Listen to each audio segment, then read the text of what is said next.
అమ్మవారి అనుగ్రహం తొందరగా కలగాలంటే కొన్ని నామాలు చదివితే చాలని పూర్వము హయగ్రీవ స్వామి అగస్త్య మహామునికి చెప్పినాడు. అంటే అప్పుడు అగస్త్య మహాముని అమ్మ హయగ్రీవ స్వామికి అడుగుతాడు. "ఆ నామాలు చాలా సులభంగా ఉంటాయా స్వామి? లేక కష్టంగా ఉంటాయా?" అని అడుగుతాడు. అప్పుడు హయగ్రీవ స్వామి చెప్తాడు, "చాలా సులభమైన పదాలు, అద్భుతమైన నామాలు. అమ్మవారిని స్మరిస్తే చాలు అమ్మవారి అనుగ్రహం కలుగుతుంది. అందరికీ అందుబాటులో ఉండేలాగా అమ్మవారి అనుగ్రహం కోసం కొన్ని ద్వాదశ నామాలు చెప్తాను. అవి అందరూ చదువుకోవచ్చని" హయగ్రీవ స్వామి అగస్త్య మహామునికి చెప్తాడు. అప్పుడు ఆ ద్వాదశ నామాలు 12 నామాలు చదివినా ఒకవేళ చదివినా అమ్మవారి అనుగ్రహం కలుగుతుంది. లేదంటే అలాగే అమ్మవారి నామాలు చదవకపోయినా మనసుతో విన్నా కూడా అమ్మవారి అనుగ్రహం కలుగుతుందని హయగ్రీవ స్వామి అగస్త్య మహామునికి చెప్తాడు. అప్పుడు అగస్త్య మహాముని అడుగుతాడు, అంటే స్వామి చాలా కష్టంగా ఉంటాయా? అవి అష్టోత్తరాలా? లేకపోతే సహస్రనామాలా? ఎలా ఉంటాయి స్వామి? అందరికీ అందుబాటులో ఉంటాయా? అందరూ చదవగలుగుతారా? అని అగస్త్య మహాముని హయగ్రీవ స్వామికి అడుగుతాడు. అప్పుడు హయగ్రీవ స్వామి చెప్తాడు, చాలా సులభమైన నామాలు. ఆ నామాలతో పిలిస్తే పలుకుతుంది అని చెప్తాడు. అంటే ఆ నామాలు ఏంటంటే పంచమి. పంచమి అంటే అమ్మవారు సప్తమాతృకలలో 5వ దేవిగా పూజిస్తారు. 5వ దేవిని పంచమి అని పిలుస్తారు. ఇంకా రెండవ నామం ఏంటంటే దండనాద. దండనాద అంటే లలితాంబికకి. అంటే లలితా సహస్రనామాలో చెప్పారు గదండీ! లలితా సహస్రనామంలో అమ్మవారు బండాసురుడనే రాక్షసుడిని చంపడానికి యుద్ధానికి బయలుదేరినప్పుడు లలితామాత నుండి ఆవిర్భవించిన ఒక రూపమే వారాహిమాత. ఆ వారాహిమాత సర్వ సైన్యానికి అధ్యక్షురాలు. రాక్షసులను అంటే దుష్టులని శిక్షించే దేవిగా వారాహిమాతను చెప్తారు. వారాహిమాత చాలా శక్తివంతమైన దేవి. ఇంకా మూడవ నామం సంకేత. సంకేత అంటే అమ్మవారి శక్తికి చిహ్నం. అంటే అమ్మవారే శక్తి అని అర్థం. ఇంకా అమ్మవారి 4వ నామం సమయేశ్వరి. సమయేశ్వరి అంటే అమ్మవారే ఈ కాలానికి అధిపతి. అమ్మవారు సాక్షాత్తు నారాయణి అని అర్థం. నారాయణుడు నారాయణి అంటే కలియుగ దైవం ఉన్నాడు కదండి, వెంకటేశ్వర స్వామి నారాయణుడు. అమ్మవారు అంటే లలితామాత, దుర్గామాత, అమ్మవారు నారాయణి. అంటే నారాయణి అమ్మవారి శక్తి అందరి దేవుల్లో ఉంటుందండి. ఇంకా 5వ నామము సమయ సంకేత. అంటే సమయానికి చిహ్నం. అమ్మవారే కాల స్వరూపిణి. అంటే కాళికాదేవిగా కూడా అమ్మవారిని చెప్తారు. అంటే ఈ కాలానికి అధిపతి. ఈ కాలం మొత్తం అమ్మవారి కనుసందల్లో ఉంటుంది. అంటే కాలం అంటే అమ్మవారే అని అర్థం. ఈ కాలానికి అధిపతి అమ్మవారే అని అర్థం.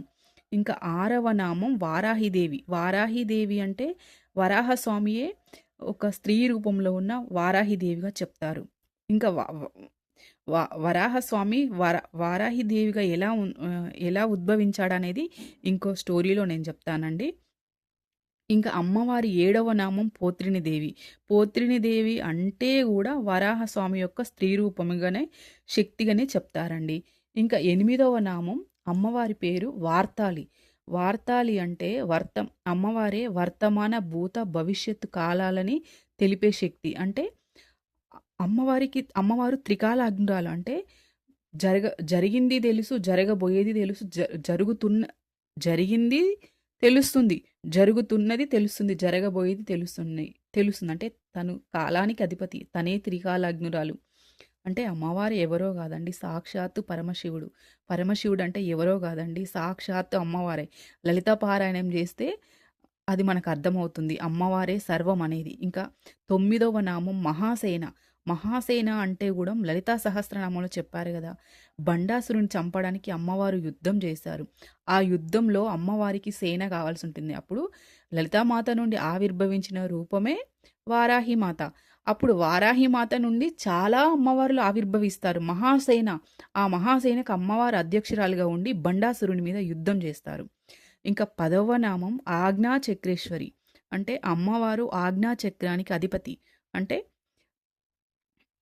ఎవరైనా ఆజ్ఞాచక్రేశ్వరి అమ్మవారిని ఆరాధిస్తే వారికి దివ్య జ్ఞానం తెలుస్తుంది. దివ్య జ్ఞానం అంటే తెలుసు కదండి, జరిగేది తెలుస్తుంది, జరగబోయేది తెలుస్తుంది, అన్నీ ఇతరుల తలరాతని. అంటే ఇంకా దివ్య జ్ఞానం అంటే మనం ఒక్క మాటలో చెప్పడానికి ఉండదండి.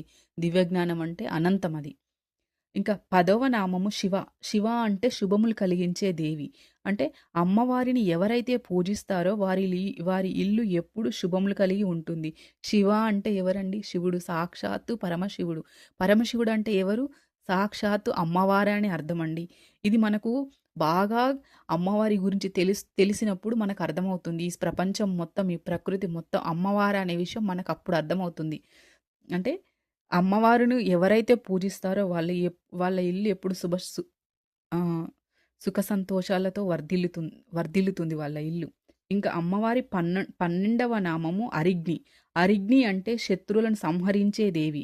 అంటే శత్రువులు లేకుండా చేస్తుంది. అరిగ్ని దేవతని పూజిస్తే ఎవరైతే పూజిస్తారో అరిగ్ని అమ్మవారిని, వారికి శత్రువులనేవారు ఉండరండి. ఒకవేళ శత్రువులు ఉన్నా వారి మనసును అమ్మవారు మారుస్తుంది. లేదంటే దుష్టమైన గుణములతో కలిగి ఉన్న శత్రువులు ఉంటారు గదండీ! వారిని అమ్మవారు శిక్షిస్తుంది అని చెప్తాడు.